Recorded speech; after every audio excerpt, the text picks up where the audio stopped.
Are all cows created equal? On today's menu, semi-wild Maramane of Tuscany. A butter is a cowboy. That is the Tuscan cowboy. Freshly made Moroccan Beldi butter. The cows get to stay inside the house, and that's to show the love that these people have for their animals. Chocolate milk from the American heartland. When I first tasted this chocolate milk, it was just absolutely wonderful. It's that feeling of everything's all right. A boutique butcher specializing in grass-fed beef. We are what we eat and animals are what they eat. So if they're eating something that's not good for them, their fat is not good for us.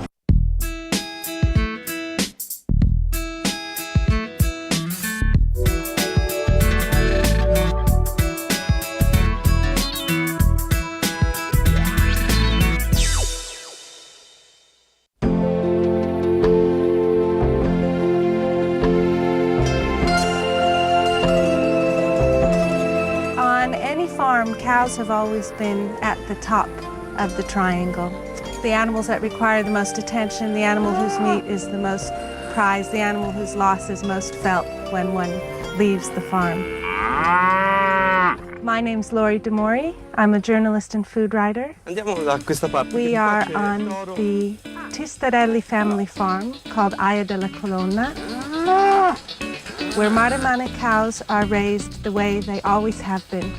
Raised semi-wild Maramane cows are native to southwest Tuscany, an area known as the Italian Wild West. This rare breed roams free over the rugged landscape, herded by cowboys on horseback. The full-flavored meat of the Maramane inspires a local specialty, bollito. Non viene il veterinario? No, sul brado fa tutta natura. So what we're learning is that it's a time of when the bull is in with the cows, which is why we can't get too close. The hope is that 90% of the females will be bearing calves next spring. The bull will point him out in a minute. Dov'è il toro? Ora, in questo momento è quello che va in giù.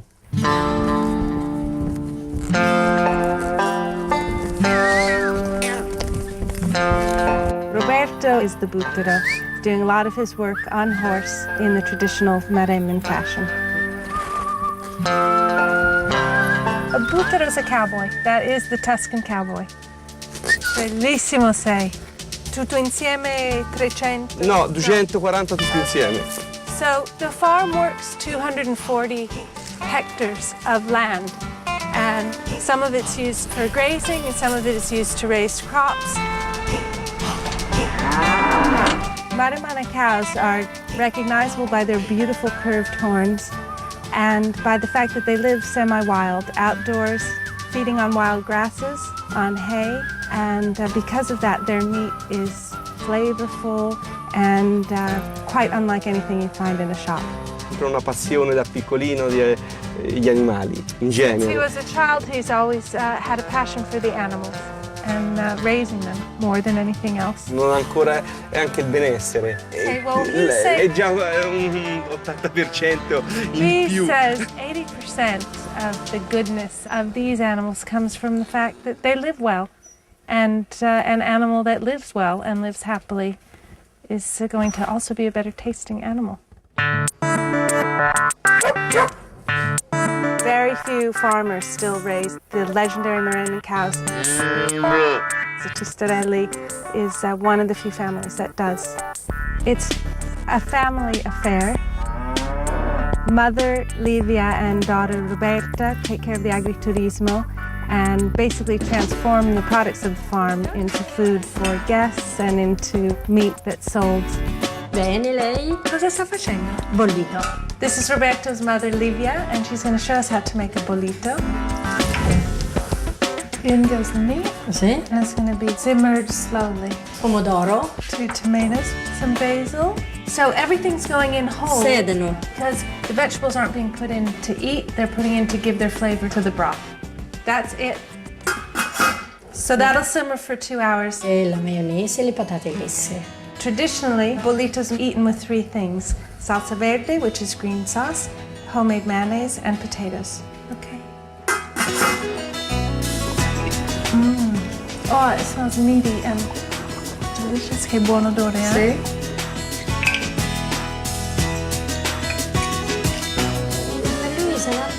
You don't even really need a knife. It's so soft.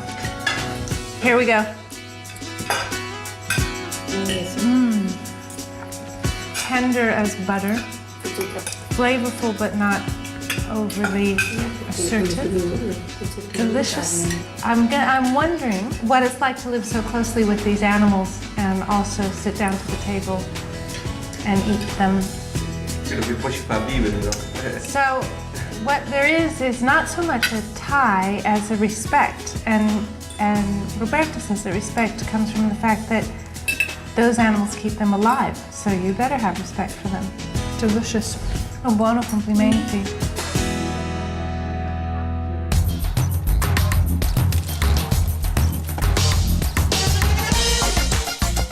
Berbers are the indigenous people in Morocco, and they have been here for at least 3 millennia, even before the coming of Muslims. And in the beginning, they used to live all over Morocco, but when Islam came, they actually resisted and fled to the mountains, and that's where most of them still live today. Cows are very important in the life of these Berber people here, and each family must have at least 1 or 2 cows to make sure that they can get milk every day. My name is Hamza Bouzouzou, and we are now in a Berber village outside the city of Essaouira. 118 miles southwest of Marrakesh, Berbers follow a centuries-old method for making beldi butter. Maintaining their own unique language and traditions, Berbers have influenced Morocco's cuisine for millennia. We are in a Berber house where a big Berber family lives, and as you see, there's a square courtyard with many rooms, and one of the rooms is actually a stable, so the cows get to stay inside the house, and that's to show the love that these people have for their animals, because it's just like they are from the family. The name that this family has for the cow is Nasira, which means glorious. Fatima is actually using the milk to make beldi butter, which is traditional butter. She's going to actually filter the milk using this thin fabric.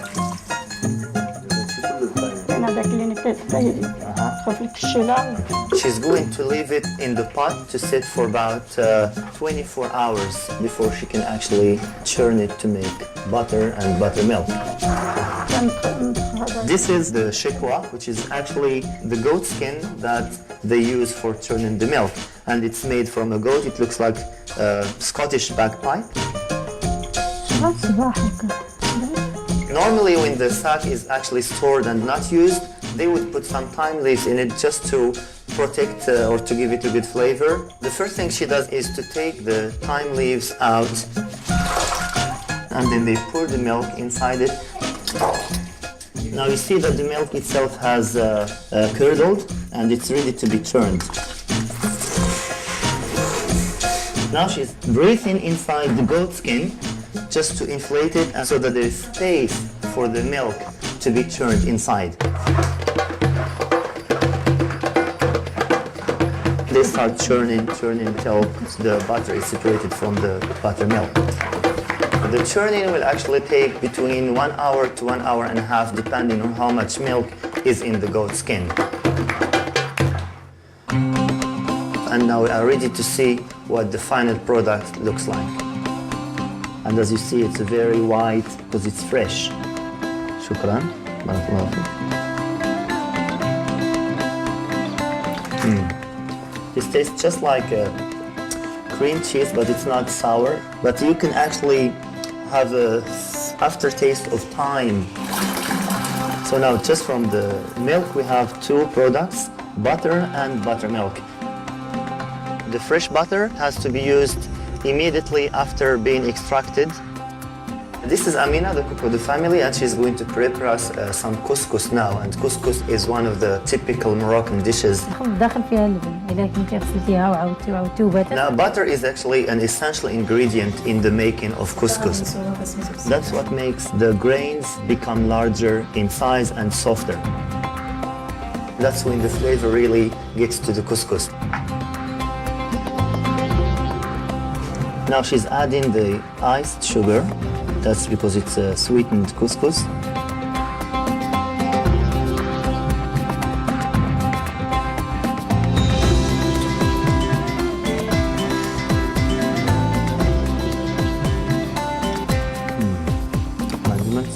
It's a wonderful taste. You have the taste of the butter on the couscous, you have the sweetness of the sugar, and when you add buttermilk to that, it's a wonderful taste. It's just a very delicious. I've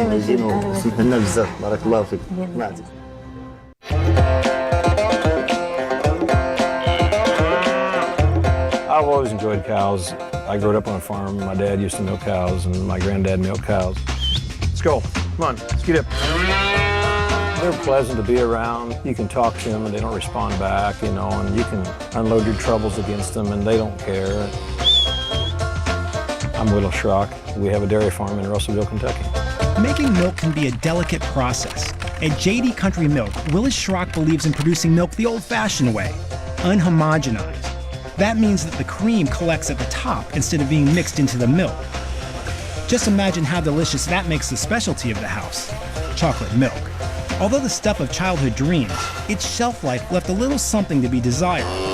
So Willis turned to microbiologist and chocolate milk fan Melissa Newman for a little help. We're considered a small dairy. Currently we're only milking 20 cows. Go ahead and start it and we'll put it on. We milk the cows twice a day, 12-hour intervals as much as possible. When God created the animal, they ate grass. I think that makes a wholesome milk, better tasting milk. It's the way it was meant to be. We do bottle our own milk in half-gallon glass, whole milk and chocolate milk. Our chocolate milk is special in the sense that we use whole milk. We do not homogenize, and our cocoa is made with all real ingredients. But also our cocoa is a density of 15, where most commercial chocolates are 10. When I first tasted his chocolate milk, it was just absolutely wonderful. It tasted like something that I had as a child. It's that feeling of everything's all right. When we first started making chocolate milk, we couldn't get shelf life to stabilize. We expected it to last 13 plus days. We'd have jugs that would last 7 days and some 12 days. Some would spoil early and some would spoil late. And it never made any logical sense as to why. The milk is, we milk it into the barn tank, farm tank. I had called University of Kentucky to come and identify my problem and tell me how to fix it. We make our chocolate in the vats. Okay. And we would add the cocoa, stir it, and add the sugar and stir it, and then raise it to the 152 degrees and leave it there for 30 minutes. So you were doing everything in the Everything was done in the vat pasteurizer. Thinking that's the safest place to do it. My guess is that you're probably introducing some microorganism in one of the ingredients, the sugar or cocoa, and that it's surviving your pasteurization step and it's what's coming out and spoiling. So what we're going to do is we'll take samples of your chocolate milk back to the laboratory. When we originally were looking to solve this, we were picking these bacteria out. We were looking at what temperatures would kill the bacteria. We were looking at how the bacteria was surviving. We were doing all these things that were very scientific and fancy. But as it turns out, cocoa powder will clump when you put it in milk. And probably most of us have experienced it when we've put cocoa powder into white milk at home. It just floats. And when it would go through the pasteurization, what was actually happening is that the balls of cocoa were protecting the bacteria that were inside. And then the bacteria would not get killed during the pasteurization step. So our recommendation was to make sure that the cocoa powder was completely in solution, that all the little balls are broken up before it goes to pasteurization. And its shelf life should be more similar to what he sees with his white milk. If you notice, you see virtually no... Oh, it looks good. You see virtually no floaties. Yeah, I don't see any floaties, do you? It looks good. I had called consultants to come and identify my problem and tell me how to fix it. And when Melissa came and offered to do it, that's the kind of help I like. I think she solved the problem. When you come here and you visit and you see what kind of quality and you see that the family's involved with it and that this is something that they have a lot of pride in, then it just makes sense to help them succeed. Being a fan of chocolate milk just made it a more important job. Cheers. Cheers.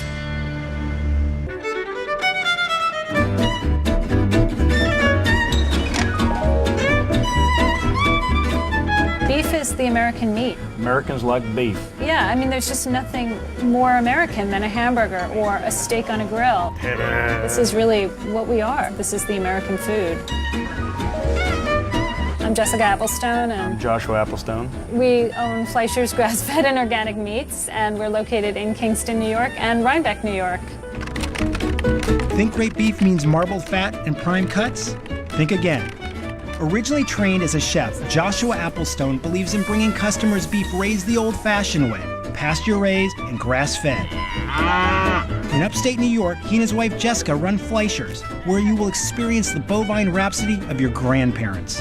Until you've tried it, you may find you've never truly tasted beef at all.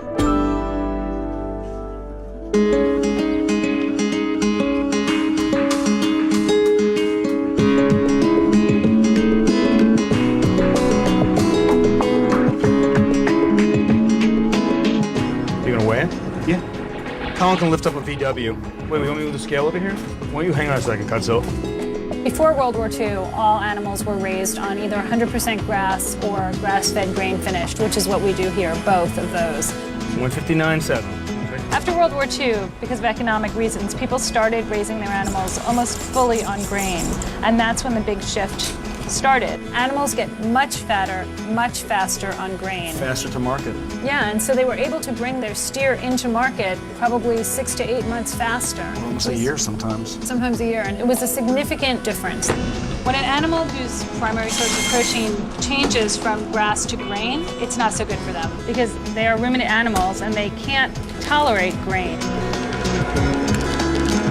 What happens is an animal is put on antibiotics immediately and also steroids. So now 95%, probably more, 98% of the American steer are raised in this way. That system to us is ruining how Americans eat. It's bad for the health of the animals, it's bad for the health of the environment, it's bad for people's health, and made that conscious decision that this is not what we're going to do, and it's not what we're going to sell, and it's not what we're going to promote. If you ask older people, like my dad, for example, who's in his 80s, he remembers what actual beef tasted like because that's what he grew up with. You didn't have to go to a boutique butcher to get it. That's what everyone ate. It becomes earthy, it becomes beefy. It just tastes like, you know, what meat should taste like. You can always tell that you're getting 100% grass-fed because of the color of the fat. See how yellow the fat is here? The minute an animal starts ingesting grain of any type, the fat becomes white. This is a conventionally raised animal. Everything that we don't believe in is what's represented in this steak. Can you please take this garbage and put it somewhere else? Thank you. So it's supposedly higher quality piece of meat. You've got ribbons of fat, not great for you. We are what we eat and animals are what they eat. So if they're eating something that's not good for them, their fat is not good for us. Okay, so this is 100% grass-fed, very, very little intramuscular marbleization. This fat has a high amount of omega-3, 6s, and 9s and a high amount of CLAs. Those are good cancer-fighting fats. Boop. With sound effects and everything. Right. So we're going to be doing the same thing to both steaks. This is the conventional, and this is our 100% grass-fed. Very nice. Colin, this is Kendra. She's going to be apprenticing with us. Oh, it's nice to meet you, Kendra. She's going to be trying the difference between conventionally raised steak and 100% grass-fed steak. This is the conventional. This is the grass-fed. Wow.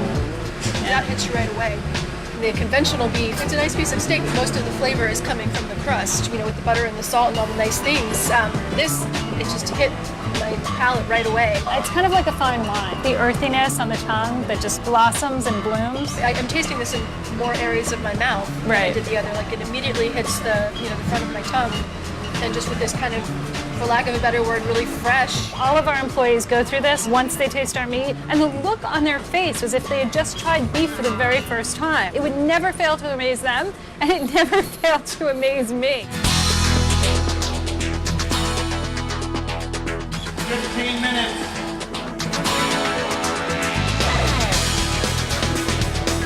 The way that we judge meat in this country is by fat content. That's what prime and choice means. Hey, how are you? What can I get for you? A lot of people that come in really are surprised. They're looking for the really high-end, prime meaning very fatty. And they think it needs to be marbled with fat to provide a great taste. There's no other possibility for an animal to gain that kind of weight unless you feed it grain. This is 100% grass-fed beef. I don't know if you've done that before. We have the 3 different types of customers. We have customers that are here because of philosophy. We have customers who are here because of health reasons. And then we have customers who come here because our meat tastes better. That's a lot of food. How about 2 of these and 1 of these? We use every part of the animal. A nose-to-tail philosophy. Right. We break down the leg, loin, arm chuck, which we get brisket, chuck eye, and a nice amount of ground meat. There's a lot of cuts that we do that nobody else does. It's probably something that, existed in the past, but not now. This is something called the Terrace Major. It's one of the leanest cuts around. You'll never see this cut in the supermarket. We call it here at Fleischer's a faux filet. We usually wrap it in our own bacon. We sell little nuggets of love, and it's unbelievably tender. We must have this phone call at least 3 times a week, and they'll say, can we get 50 pounds of hanger steak a week? And we'll say, do you realize that there's 1 hanger steak per animal? That's it. 3/4 of a pound per animal. That's it, okay? Whatever you're talking about. When you see hanger steak on the menu, right, they're it's not sustainable. It's that not, means that you're killing 50 animals a week just for that hanger steak. That's a pretty healthy steak. I would say 3 people could almost eat that. We go through 4 animals a week here. You have to balance that out. Eat every part of the animal. We're all about not only a nose-to-tail philosophy here, we're about nose-to-tail eating. Forensic science takes us one step closer to understanding the strange killings in the animal kingdom. The brand new series of Predator CSI, Wednesday on the National Geographic Channel.